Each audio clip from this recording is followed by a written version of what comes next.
Muy buenos días, amada iglesia, un placer estar aquí, poder compartir con ustedes, compartir con la amada familia de la fe. Hemos estado caminando de la mano del Señor por estaciones, formándonos. Recuerdo lo que nos decía el apóstol Randy, cómo el Señor iba llevando a Israel por los campamentos, 42 campamentos, y era el Señor llevándolo de una estación a otra. Como iglesia en Colombia, como aún familia de la fe, Misión Sudamérica, Dios nos está llevando caminando por un sendero, por caminos en donde vamos a poder ver esa gloria. Hace poco compartí con ustedes acerca del libro de Isaías 40, porque creo que esto que Dios nos ha llevado a caminar en el ayuno de corazón, en este tiempo de quebranto, de arrepentimiento, de purificación, de estar examinándonos delante del Señor para poder ser transformados, es con un propósito, hay un para qué, hay un propósito en el corazón de Dios. Y en Isaías 40, 9, quiere pedirte que lo leamos juntos. Isaías 40 del 9 al 11, la palabra nos revela, el Señor nos revela acerca de el propósito, hacia dónde consideramos que el Señor nos está llevando, la palabra como Dios, el Espíritu Santo nos está llevando. Dice así en el versículo 9, súbete sobre un monte alto, anunciadora de Sión, levanta fuertemente tu voz, anunciadora de Jerusalén, levántala, no temas, di a las ciudades de Judá, ved aquí al Dios nuestro, he aquí que Jehová el Señor vendrá con poder y su brazo señoreará. He aquí que su recompensa viene con él. Y también nos dice que su paga delante de su rostro, como pastor apacentará su rebaño. En su brazo llevará los corderos y en su seno los llevará. Pastoreará suavemente a las recién paridas. Este es un tiempo en que el Señor está levantando a su iglesia y preparando a su iglesia nacionalmente. Hemos estado en un tiempo de ayuno, de oración. El pueblo del Señor se ha levantado a orar, a clamar, a gemir a causa de todo lo que está aconteciendo. En el mundo entero estamos oyendo noticias que son noticias fuertes, difíciles de llevar a nivel económico, político, a nivel social, a nivel moral. Están siendo sacudidos los fundamentos que sostienen las sociedades y que sostienen los gobiernos. Cada vez vemos cómo la libertad está siendo pisoteada, la justicia está siendo cautivada, la voz profética está siendo amordazada. Han secuestrado la verdad y la justicia en las naciones en este tiempo.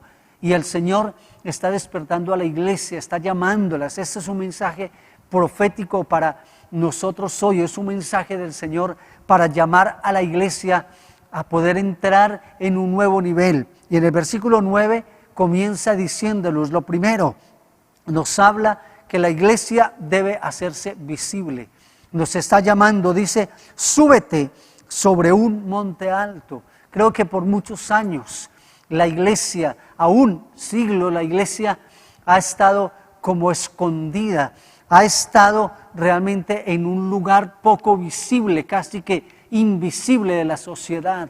Nos hemos metido a los templos. Una de las cosas que reconocemos como iglesia, como pastores, como autoridades en la nación, es que Dios, en medio de todo lo que ha pasado en ese tiempo de pandemia y ese tiempo de confinamiento, es que el Señor le está diciendo a la iglesia, es tiempo de salir de los templos, es tiempo de salir de ese confinamiento voluntario que hemos tenido nosotros mismos cada 8 días solo en el templo, pero la sociedad está sola, la sociedad está clamando, hay sufrimiento, hay dolor, el poder, los gobiernos, la política ha estado marchando sin la presencia de su iglesia. Por eso el Señor le dice al pueblo de Israel, le está diciendo, y a su iglesia hoy, súbete sobre un monte alto, anunciadora de Sión. Lo primero que tenemos que tener presente que Dios nos está llamando y lo estamos viendo a nivel no solamente de Colombia, sino a nivel iberoamericano, a nivel mundial, pero en Latinoamérica vemos que Dios está despertando a su iglesia, nos está uniendo a líderes a nivel mundial, nos está uniendo para que la iglesia sea despertada. Dios está haciendo algo en este tiempo y en nuestra nación. Dios está haciendo que su iglesia surja, lo está poniendo a su iglesia en un monte alto, así como Él le dijo a los discípulos. Durante esos 3 años estuvo ministrándoles, formándoles, discipulándoles, trayendo una transformación en su interior, en su corazón, así como estuvimos con este tiempo de ayuno, de oración. Pero llegó un momento en el que el Señor les dijo a ellos: ustedes son la luz del mundo, ustedes son la sal de la tierra. Y Él llamó a la iglesia y les dijo a ellos que la luz no se esconde debajo de un almud, no se mete en un lugar secreto, escondido, sino que debe estar en un lugar visible para que pueda iluminar toda la casa, todo el lugar donde está. Así que lo primero que el Señor nos está diciendo como iglesia es de salir a la sociedad, a la cultura. Necesitamos saber que la cultura, como hemos aprendido muchas veces, la cultura viene de culto, de adoración, y el Evangelio viene y transforma nuestro corazón para poder alcanzar la cultura y la sociedad. Por eso el Evangelio revela la cultura del reino, cambia la forma de adoración de las naciones. La iglesia necesita levantarse y en el país viene un tiempo tremendo de levantar la iglesia. Dios está despertando a su iglesia para ser consciente, hacernos sensibles, haber una sensibilidad social de la necesidad que tenemos como sal de salar en la comunidad, de salar en la sociedad, en la universidad, en el colegio donde estamos. Así que lo primero que vemos en esta escritura es que el Señor nos está diciendo que salgamos del anonimato, salgamos de ese cautiverio de estar escondidos y podamos subirnos en un monte alto. Y no es algo que lo hagamos nosotros, es decirle al Señor: aquí estamos, y el Señor nos va a levantar. Lo segundo que Dios está haciendo, dice aquí, le da un nombre al pueblo de Israel, a nosotros como iglesia, y dice anunciadora de Sion. La segunda cosa es que le está hablando a la iglesia de su identidad. Israel había perdido el hecho de saber para qué Dios lo había llamado como pueblo de Dios. ¿Cuál era su función en la sociedad? Israel se había ensimismado y se había encargado solo de ellos, de su prosperidad, y se había vuelto muy hacia adentro, egocéntrico, como tenía podemos decir una palabra, un evangelio enfocado hacia ellos. Pero el Señor los está llamando a ellos: ustedes son anunciadores. Lo segundo es la identidad. La iglesia es anunciadora. Dios le llamó a Israel anunciadora de Sión. Dice: levanta fuertemente tu voz. Nos dice acá la palabra: levanta fuertemente, en alto tu voz, que se escuche en las azoteas, que se escuche en las plazas públicas, que se escuche en todo lugar educativo, que se escuche en las calles, que se escuche en las comunicaciones, en la radio. ¿Qué diferencia habría de tener comunicadores cristianos que están frente a una cámara no replicando las mentiras, el engaño, la inmoralidad que está pervirtiendo a la sociedad? ¿Qué diferencia habría en tener comunicadores allí, en un lugar donde pueden predicar, donde se esté usando? Dios está levantando personas en las artes. Dios está levantando a su iglesia en lugares altos para que pueda anunciar. El Señor lo llamó anunciadora de Sión y dijo: levanta fuerte tu voz, levanta tu voz. ¿Qué significa lo que Dios está hablando aquí de anunciar? Anunciadora. La palabra en el hebreo es basar, significa anunciar buenas nuevas, llevar noticias de vida, significa publicar, traer buenas nuevas, ser un mensajero. Por eso luego le dice que debe hablar fuertemente, anunciadora o mensajera de Jerusalén. Somos, la iglesia es mensajera, tenemos que saber quiénes somos. Somos aquellos que traen las buenas nuevas del Señor. Es muy importante entender que nosotros como mensajeros debemos traer las buenas noticias. Hoy encendemos la televisión, encendemos un computador, en los WhatsApp, en todas las redes sociales, estamos oyendo otro anuncio.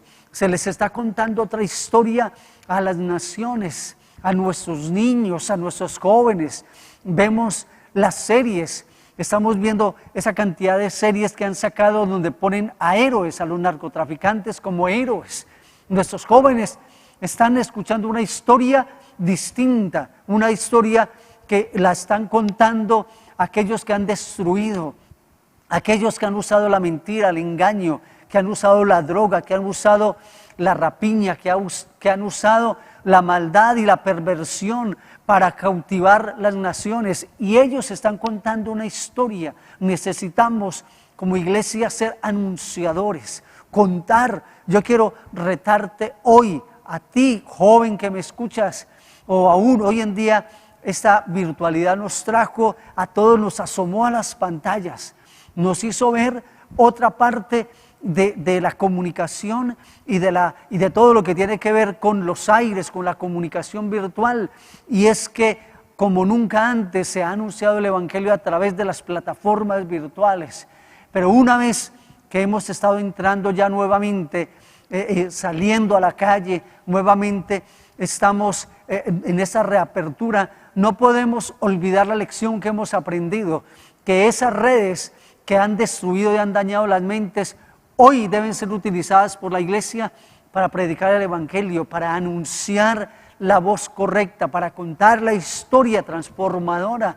Necesitamos que estos jóvenes que pasan tanto tiempo, horas enteras en las redes sociales, reconozcan su identidad, que son anunciadores, que las redes sociales deben ser usadas para anunciar las buenas nuevas, para profetizar, para hablar que hay una verdad única, que hay una verdad objetiva, para hablar que Dios, que Jesús es el camino, la verdad y la vida, anunciar de una manera creativa, de una manera con pasión, con vehemencia.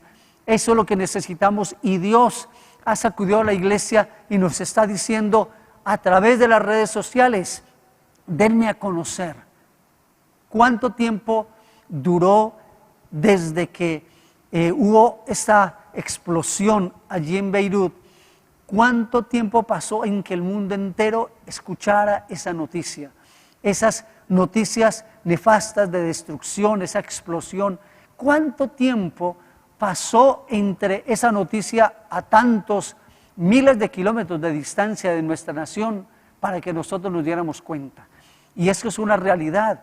Esa virtualidad y esos medios de comunicación han sido puestos para que los usemos de una manera clara y viva. Lo tercero que encontramos aquí, que el Señor le dice a su iglesia como anunciadores de Sión, como aquellos mensajeros, le dice otra cosa más: levántala, es decir, levanta tu voz, no temas. Lo tercero que le dice Dios a Israel en ese momento, le está diciendo: no tengas temor, no te intimides. Hoy vemos una iglesia que en cierto sentido, a través de todos los acontecimientos, a través de tanta situación que ha habido contra la iglesia se ha intimidado. Pienso en este momento cuando a Jesús lo crucificaron, lo llevaron a esa cruz del madero, y que Él sufrió allí. Dice la palabra que Dios les había advertido a los discípulos de qué clase de muerte era necesario que Él muriera, cómo iba a sufrir. Y Él les anunció para que cuando lleguen estas cosas, dice: ustedes no tengan temor, para que no se intimiden. Pero resulta que en medio de eso, cuando sucedió esto y los discípulos vieron toda esa persecución y esa traición, como lo dice los evangelistas en la última cena, antes de que Él fuera traicionado, y comió la cena, tomó la cena con ellos, entonces hubo algo que el Señor quería ver en los discípulos, y es que ellos no tuvieran temor. Sin embargo, vemos a todos los discípulos que el uno lo negó, el otro por codicia lo vendió, lo traicionó, pero los demás abandonaron. Y la razón por la cual abandonaron lo encontramos en la Escritura cuando dice que estando ellos encerrados en el aposento alto, dice, por temor. Esa iglesia, en esa primera reacción que tuvo frente a la muerte del Mesías, fue temeridad, intimidarse. Y hoy Dios está despertando a su iglesia para que se haga visible, como lo hemos leído, para que entendamos que tenemos un mensaje que darle de esperanza al mundo que ha sufrido, que ha estado lastimado, que ha perdido la esperanza, que tiene temor por las muertes, que tiene temor por toda la pandemia, que tiene temor por todo lo que se ha dado, porque a veces para muchos hoy en día no se pinta un buen futuro. Dicen que el levantarnos de todo este tiempo va a costar años, pero yo quiero decirte, una cosa es lo que anuncian, lógicamente, los estudiosos de la economía, de la política y los que están viendo todo lo que se ve. Sin embargo, tú y yo somos de otro reino y anunciamos y declaramos que no hay temor. Por eso nos dice ahí, no tengas temor. Y aquí está hablando de ese temor como asustarse, amedrentarse, espantarse. Está hablando de un temor que intimida, un temor que hace que nos ocultemos. El contexto es un temor que causaba en eso, un miedo que hacía que se paralizaran. Por eso el Señor nos dice aquí que no debemos tener temor, no debemos realmente tener temeridad en nuestro corazón, porque Dios viene con poder. Y luego entonces, mira lo que dice de todo esto, ¿por qué no debes tener temor? Dice, di a las ciudades de Judá, le sigue diciendo a Israel, habla y declara, y le dice, ved aquí al Dios vuestro, ved al Dios vuestro. Hay una expectativa. Lo cuarto que hay aquí es que hay una expectativa. Ellos dirían una expectativa, van a ver, alístense para ver la obra de Dios poderosa. Hay un llamado del Señor diciéndonos, ved la obra que Dios va a hacer. Yo te quiero preguntar hoy, ¿qué esperas en tu corazón? La palabra dice que el justo vivirá por la fe, no por las noticias, no por las circunstancias, como hemos aprendido y como el Señor nos ha estado hablando a través del apóstol Marcela, el año de la boca, el declarar, el decretar, porque tú y yo no dependemos de las malas noticias, tú y yo no nos guiamos por las noticias nefastas. Hoy en día escuchamos que prácticamente no hay futuro, que prácticamente se está acabando el mundo, pero tú y yo somos anunciadores de Sión, anunciadores del que reina en Sión. Y dice, no temas, di a las ciudades de Judá, ved aquí al Dios vuestro. ¿Qué es lo que nos está diciendo allí el Señor? Que debemos tener la expectativa de la presencia de Dios, de la obra de Dios, que Dios va a venir y va a cambiar, que viene una transición, y profetizo en el nombre de Jesús sobre la iglesia, profetizo sobre cada familia, profetizo en el nombre de Jesús que en tu casa verás la gloria de Dios. Ten la expectativa de ver lo que Dios va a hacer, milagros trascendentales en la salud, milagros en la familia, reconciliación, salvación. En el nombre de Jesús yo declaro que tú vas a ver allí en tus finanzas, allí donde de pronto no había de dónde, el Señor abrirá las puertas. Profetizo en el nombre de Jesús un nuevo tiempo, tiempo de bendición, como dice aquí la palabra. Y dice, ved al Dios vuestro. Allí donde vemos, la palabra dice que los puros del corazón verán a Dios, nos dice la bienaventuranza. Por eso Dios nos preparó en el corazón, para poder ver a Dios obrar milagrosamente. Y lo quinto que encontramos allí, nos dice aquí el Señor, he aquí que Jehová el Señor vendrá con poder. Ese es el corazón de lo que Dios me habló hoy para esta palabra hacia la iglesia, porque hay una segunda venida. Aquí le está hablando a Israel, le está hablando de la venida del Mesías. Ese es un mensaje mesiánico. Recordemos que los primeros 39 capítulos de Isaías traían juicio le hablaba de las consecuencias nefastas del cautiverio, del exilio, pero a partir del 40 Dios está hablando de consuelo. Ese capítulo comienza hablando: consolaos, consolaos, pueblo mío, dice el Señor. Esa es una voz de consuelo, porque el Señor dice: yo vengo a saldar, yo vengo a cumplir lo que he prometido, yo vengo a sanar, yo vengo a consolar. He aquí que Jehová, el Señor, vendrá con poder y su brazo señoreará. Es tiempo como iglesia de levantarnos a anunciar la segunda venida del Señor. Este tiempo de pandemia, este tiempo que detuvo al mundo entero, a pesar de toda la temeridad y de toda la muerte y todas las estadísticas, nos mostró algo: la vulnerabilidad del ser humano, y también que todos estamos a las puertas, estamos al filo de la eternidad. Aún los ateos han temido y han reconocido que su teología no los prepara para el futuro, que ellos no tienen una esperanza.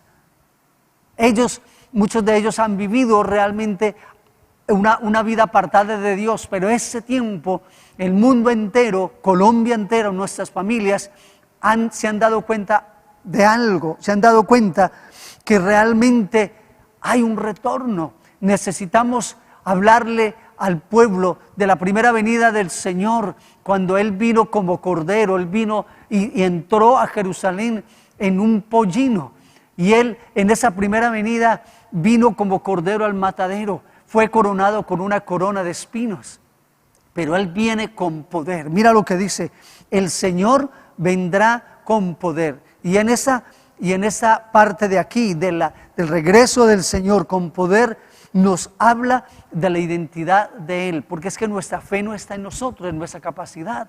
Nuestra fe y nuestra confianza no está en el poder político o económico o militar, en la mucha sabiduría del hombre, no, está en el Señor. Por eso aquí usa el término Adonai, Jehová Adonai, y ese nombre Adonai significa soberano, significa controlador, aquel amo, dueño y Señor.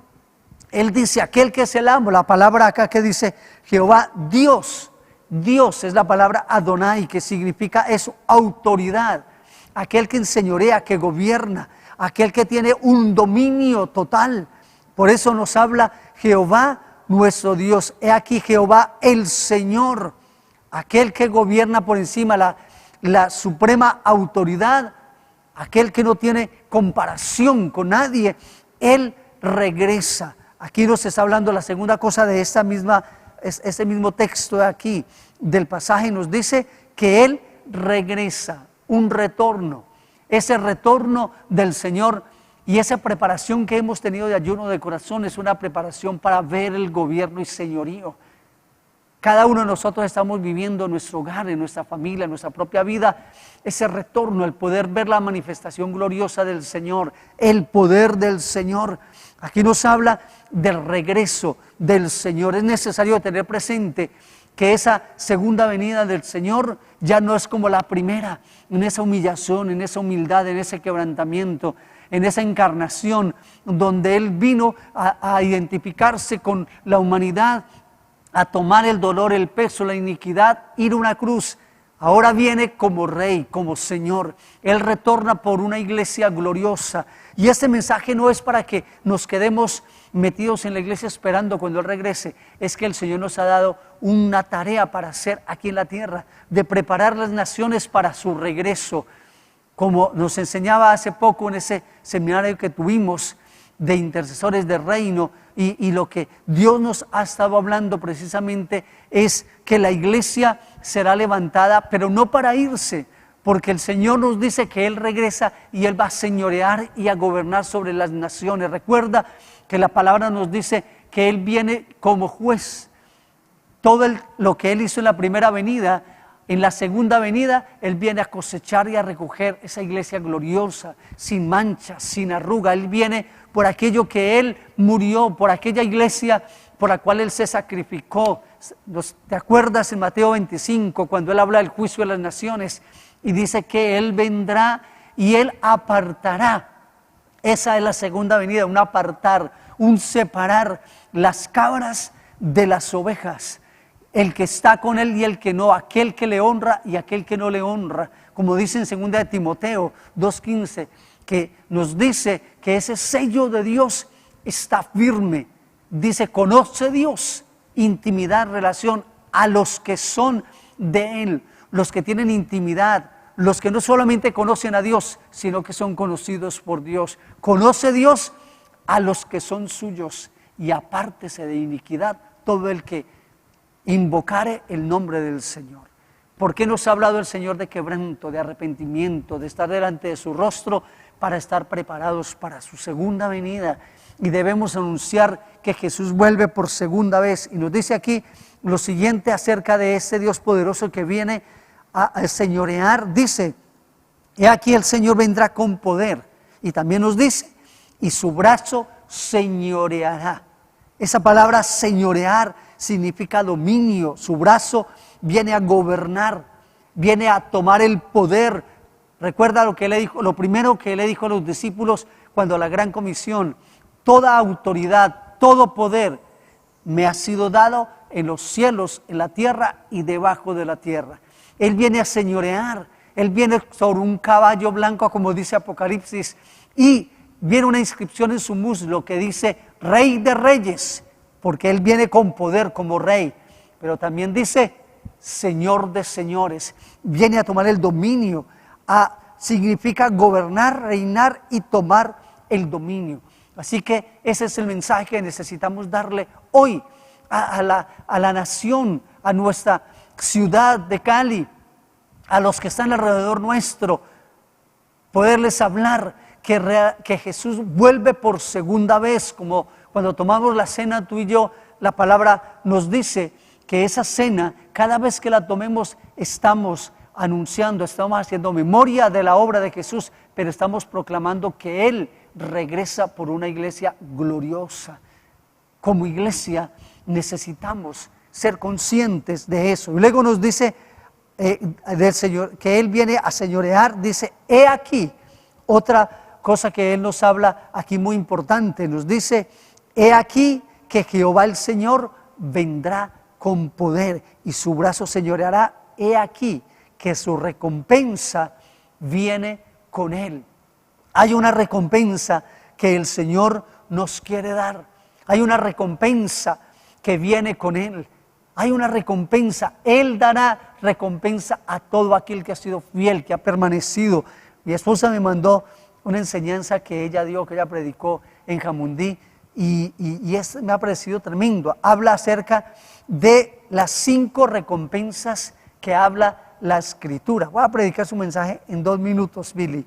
La primera habla de que el Señor vendrá con corona. Recompensas que Él nos viene a recompensar, y Él traerá coronas con un reconocimiento a lo que hemos hecho aquí. Recuerda que el retorno de Jesús es para darnos recompensa, para todo lo que Él hará. Mateo 25 dice que Él vendrá y su juicio no será de doctrina, su juicio será de compasión, de misericordia. Y Él dice, estuve desnudo, dice, apartaos de mí, hacedores de maldad. ¿Pero qué? Dice, porque estuve desnudo y no me vestisteis. Estuve hambriento y no me disteis de comer. Estuve sediento y no me diste de beber. Estuve en la cárcel y no me visitasteis. Es un juicio de misericordia y compasión. Y el Señor dice que Él traerá recompensa. La primera, quiero nombrarlas nomás, no voy a predicar sobre esto, pero dice, la primera es la corona de gozo, que está en primera de Tesalonicenses 2:19. Esa corona de gozo es para aquellos que ganan almas. Hay una corona de gozo, de júbilo, de exaltación para todo aquel que aquí en la tierra está ganando almas, que está compartiendo, aprovechando cada momento para testificar. Segundo de Tesalonicenses 2:19. Está la corona de justicia. La corona de justicia es aquella que Dios dará a aquellos que se han sacrificado, aquellos que han pasado por persecución, por sufrimiento, por querer asumir y vivir de acuerdo al estándar de la palabra del Señor, por guardar sus mandamientos, cómo trabajar con el orgullo y nuestra arrogancia para poder ser obedientes. Eso está en 2 de Timoteo 4:8. Esta corona es la corona de justicia. Aquellos que tienen hambre y sed de justicia, aquellos que anhelan ver que no se acobardan, que no tienen temor de hablar la verdad, de denunciar, de proclamar. La tercera es la corona de gloria. Esta corona de gloria que está en 1 de Pedro 5:4 está hablando acerca del discipulado, la corona de gloria para aquellos que han estado cuidando almas, que han estado discipulando, que han estado pastoreando, aquellos que han estado haciendo la obra que el Señor nos mandó a hacer, de pastorear, de cuidar a las ovejas, a los corderos, de estar velando en la paternidad espiritual. Y la siguiente corona es la corona de vida. La corona de vida es aquella de los que están soportando de una forma digna las pruebas y las tentaciones. Hay una corona de la santidad, hay una corona que se llama la corona de vida para aquellos que han guardado y se han conservado puros y limpios delante del Señor, que cuando pecan y cuando han caído en algo, van y confiesan y le piden al Señor que los limpie. Hay una corona de vida para aquellos que han aprendido realmente a vivir de una manera digna del Señor. La santidad trae recompensa, trae una corona que se llama la corona de vida. Y la última es la corona incorruptible. La corona incorruptible está en 1 de Corintios 9:25 y habla de aquellos que han perseverado, que han sido fieles para vivir de acuerdo a los mandamientos de Dios. Habla de la perseverancia, de la fe, es como ser semejantes a Cristo a través de su sufrimiento, como Él dice, que así como compartimos sus lágrimas, su dolor, el sacrificio, la muerte, asimismo vamos a compartir también la corona de vida, vamos a ser levantados. Qué bendición poder saber, como dice aquí, que el Señor viene con su corona, viene a recompensar a aquellos que han caminado con Él. Y dice, y su paga.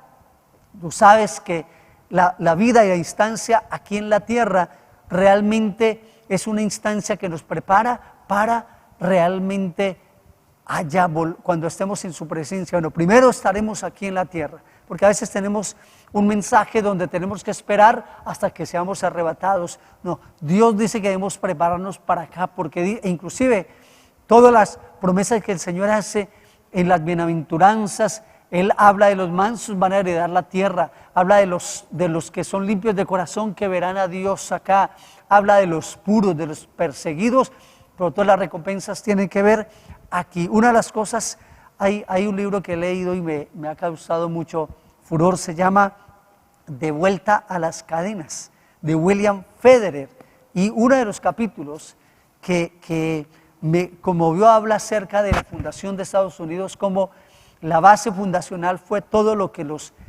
todos los reformadores europeos, todos los padres peregrinos trajeron al establecimiento de una nación libre, próspera, justa, una nación de libertad, una nación donde su base era la palabra del Señor, era toda la ley de la palabra de Dios. Y una de las cosas que nos dice aquí es cómo la cultura americana, norteamericana, fue fundada en reconocer a Dios como creador, pero también en saber que va a haber una recompensa futura, que el Señor traerá recompensa de acuerdo a lo que hayamos vivido aquí. Una de las cosas que decía, por ejemplo, Thomas Jefferson, es que el pueblo norteamericano, ese pueblo que fue conformado de acuerdo a esta ley, dice que era un pueblo que no necesitaba un gobierno civil, un gobierno humano, porque ellos eran gobernados por Dios. Es la conciencia que produce el poder saber que nosotros un día rendiremos cuenta delante del Señor. Y una de las cosas que dijo Benjamin Franklin es que dice que solo hay un Dios Padre del universo, que Él dice y nosotros como sus criaturas, Él nos ama y Él dice que nos ha llamado a que hagamos el bien, que amemos y hagamos el bien a los demás, y que habrá recompensa en esto, en su venida. Siempre él, John Adams y tantos de esos fundadores, aquellos que fueron aún también parte de esa legislación en Estados Unidos, ellos siempre decían: nosotros vivimos entendiendo que hay un Dios de recompensa y que seremos juzgados por Él. Bueno, y termino aquí. Lo último que dice es que habrá paga delante de su rostro. ¿Cuál es el llamado en este día? Iglesia, que sepamos que debemos perseverar, debemos tener paciencia. Este capítulo, en el versículo 31, termina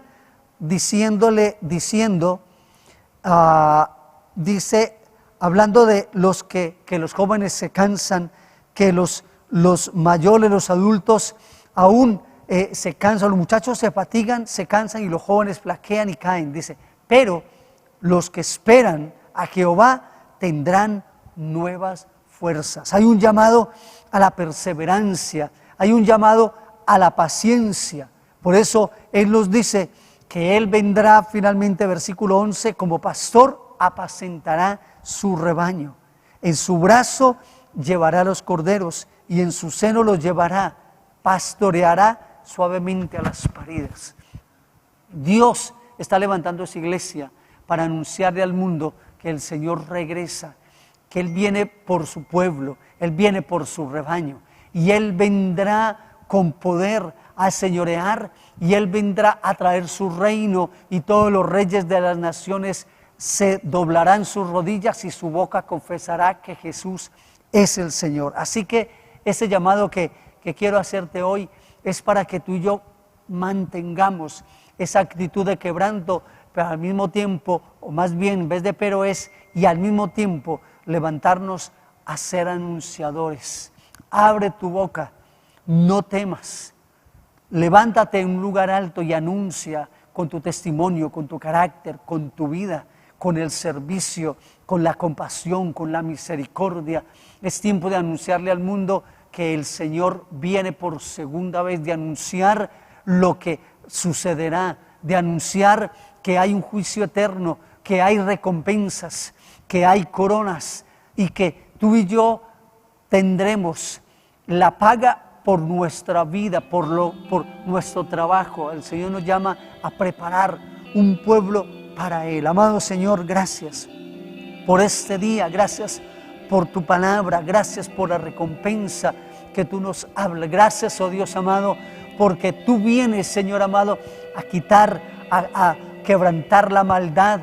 Señor amado, que aunque veamos la corrupción, veamos, Señor, la destrucción aún del heraldo público, veamos toda la magnitud de la maldad a nivel nacional e internacional, tú nos dices, Señor amado, que tú con un soplo, solo tú con un soplo, Señor, vendrás y tú traerás, Señor, recompensa, que los malos serán encarcelados en su propia maldad, que habrá destrucción sobre los destructores, que habrá juicio para ellos, y que nosotros como iglesia debemos seguir perseverando en la oración, que debemos seguir perseverando en la pureza, en la santidad, el predicar la palabra, el discipular, el hacer discípulos, el levantar a otros. Señor, gracias te damos porque tú, Señor, nos levantas como iglesia, familia de la fe.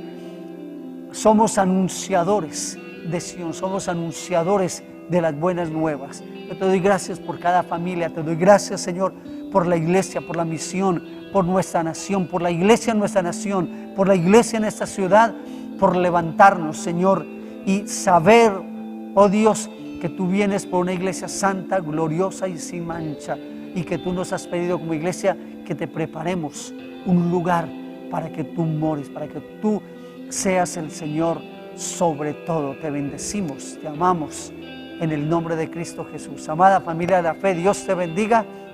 Un abrazo de amor para cada uno y un ánimo para que sigamos anunciando. Tú y yo somos mensajeros y anunciadores de paz. Dios te bendiga.